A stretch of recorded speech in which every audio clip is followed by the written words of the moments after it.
name of the one who was and is to come, the Almighty. Amen. So if you were just listening to that text from Luke being read, you might have been confused, scratching your head a little bit about, what is this about? This doesn't sound right as a teaching of Jesus. Wait a minute. And you would be right. It is confusing, and both commentators and preachers everywhere loathe it and would really like to preach on some other text this Sunday, and often do. But we would be doing a disservice to ourselves, because there's something really quite wonderful in this text, and I'm going to try to root it out for us as best I can. The thing is, you have to understand, Luke has 3 parables within the content of the gospel that all deal with money, and really the danger of money becoming an idol for us. And by money, yes, money, actual shekels, are the stuff that we spend all day earning so that we can live. There's that. But really, there's that broader sort of thing about things that hold our attention, things that capture our energy, our focus, our desire, our will, to the exclusion of other things that perhaps are more life-giving. So the first one you probably remember was a few weeks back. It was a parable about a man with an abundance of a crop who thought the best thing to do with his abundance of crop is to tear down his barns and build bigger barns so he could store all that he had, and then say to himself, "Self, I'm going to live, eat, drink, and be merry. Everything's secure because I got this great abundance. This is completely awesome." Right? You remember the parable? And it kind of falls apart at the end of saying, "You fool, your life could be demanded of you this very night. And then where will all this grain and all this that you've done be?" This parable is in that section as well, where Jesus is telling this parable at the beginning. It's a parable now of someone who is a rich man who has a manager who's been discovered to be ripping him off. And you as a manager would do the same thing. You as an owner would say, "You are not taking care of my stuff anymore." I mean, that makes sense. That part of the parable is perfectly reasonable, right? The guy gets fired. But the parable part, I think, is the conversation this dishonest manager starts to have in himself. You notice there's a theme here. With Mr. Bigger Barns, the conversation was with himself. In this parable, the conversation is in himself. The third parable is going to be next week. It's the rich man and Lazarus. Lazarus who has the ulcers sitting by the gate, who the dogs are coming and licking on him, and they both, it's a terrible image and story, almost exaggerated, but to the point of extreme, when the rich man dies and he's still thinking of himself, right? So there's the thread. So in this parable, for this Sunday, we have this dishonest manager who's been ripping off his boss, who thinks to himself, "I know just what to do now that I've been fired. I will rip off my boss some more." It's exactly what he does. Calls in his master's debtors. Says, "How much do you owe? You owe 100? Make it 50. Now, who's that benefiting? It doesn't benefit his former boss. In fact, it steals from him. But it benefits him, right? Because now he's ingratiated himself to this person that he's managed to write their ticket off to make it lower. And he does it a couple times. And here's the part that messes everybody up. The owner, the rich man, commends him for it. What? He acted shrewdly. Now, I have to pause here and talk about parables for a second before we get all tripped up on this. In all the Gospels, the telling of parables has 2 outcomes.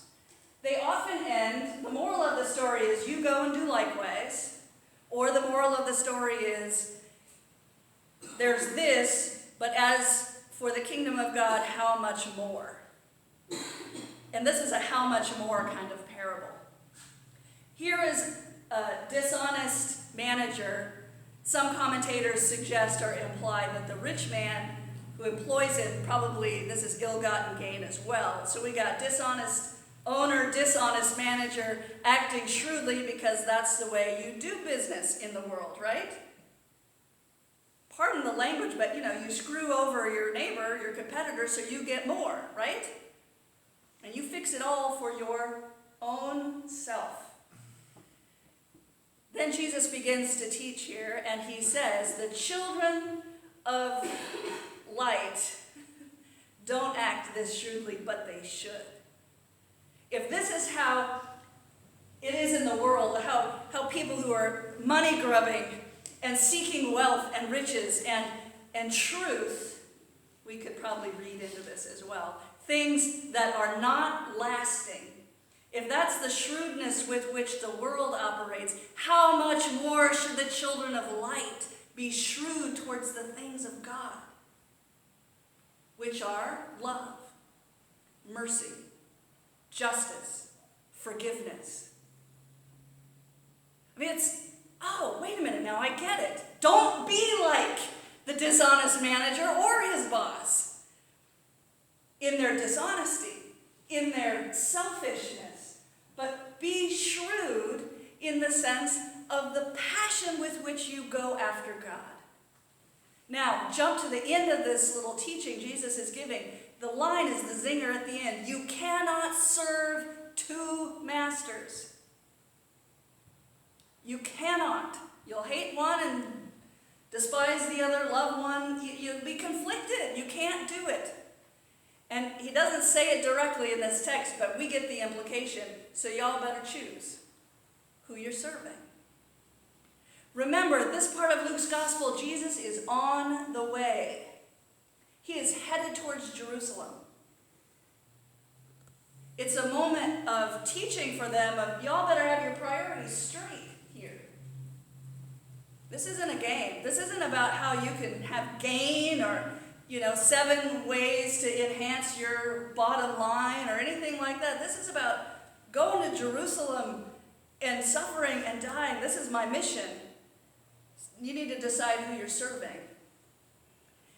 And if that doesn't help you with this, think of the words that we say, love the Lord your God with all your heart, all your soul, all your might, and love your neighbor as yourself, right?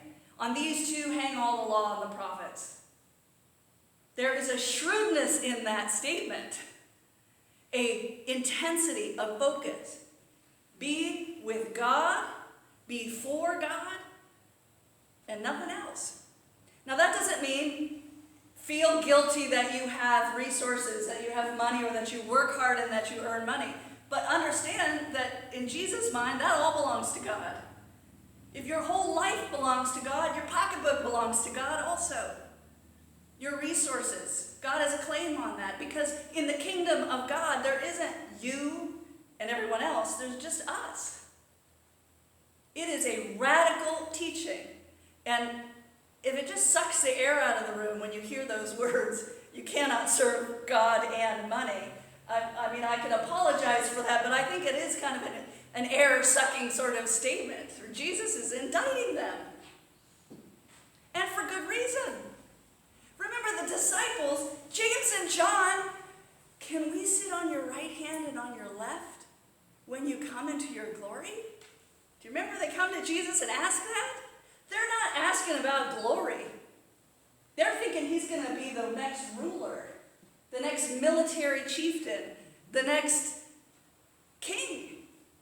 They want to sit on his right and on his left because they want to do well for mama. They're doing it for gain.